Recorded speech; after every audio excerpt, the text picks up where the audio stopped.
120 disciples, men and women, were gathered in a room waiting for the promised Holy Spirit, who would empower them to bear witness to the ends of the earth, to the reign of God's Messiah.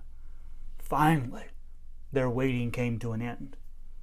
God poured out the Spirit upon them, and they were filled with the Spirit. It was Pentecost, the 50th day after the Passover. It was the first day of the week. The significance of this moment is difficult to overestimate. Whatever we say about it is less than what it fully means. It is a surprising work of God that explodes all expectations, anticipations, and limitations. On the day of Pentecost, Peter announced that this descent of the Spirit from the heavens was what the prophet Joel had foretold centuries earlier. Joel said, "I will pour out my Spirit on all flesh. Your sons and daughters shall prophesy. Your old men shall dream dreams. Your young men shall see visions.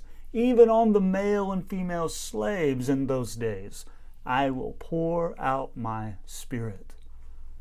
What Joel envisioned was the veritable shaking of the cosmos to its core. It is as if the universe had reversed its course. The light of the sun has been darkened, and the light of the moon became blood red. Heaven and earth were on fire. What ignited the cosmos? At Pentecost, God poured out the Holy Spirit upon Israel. And with this, God shatters the limitations of the old creation with all its brokenness and divisions, and pours into it the dynamics of the new creation that flow from the reign of the Messiah at the right hand of God. The world has changed. Throughout its history with God, Israel knew the empowering presence of the Spirit. In the wilderness, God took some of the Spirit that was on Moses and put it on the 70 elders. And when the Spirit rested upon them, they prophesied. At that time, Moses prayed that God would put the Spirit upon all the Lord's people. Now, that day had come. We call it Pentecost.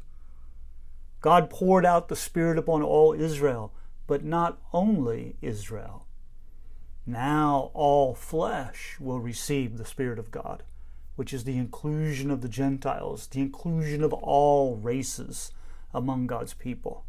Moreover, not only elders in Israel, but the youth of Jews and Gentiles would see visions. Even more, it would not only be the recently liberated elders of Israel, but the enslaved Jews and Gentiles would also prophesy. And further, it would not only be men who would prophesy and dream dreams, but women would also be empowered by God to see visions and prophesy.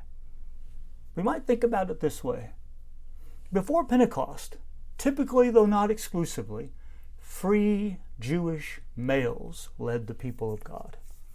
But Pentecost changed this. The pouring of the Spirit in Acts 2, in fulfillment of Joel's prophecy, enlarged the community of gifted leadership from free Jewish men to enslaved Gentile women. The gifts that the ascended Messiah gave to the Lord's people were not restricted to Jews, but included all races.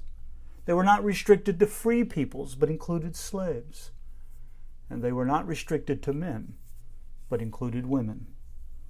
Pentecost shifted the dynamics. Those once excluded were now included. Those once unchosen were now chosen. All races, slaves, and women were now empowered and gifted for participation in the mission of God.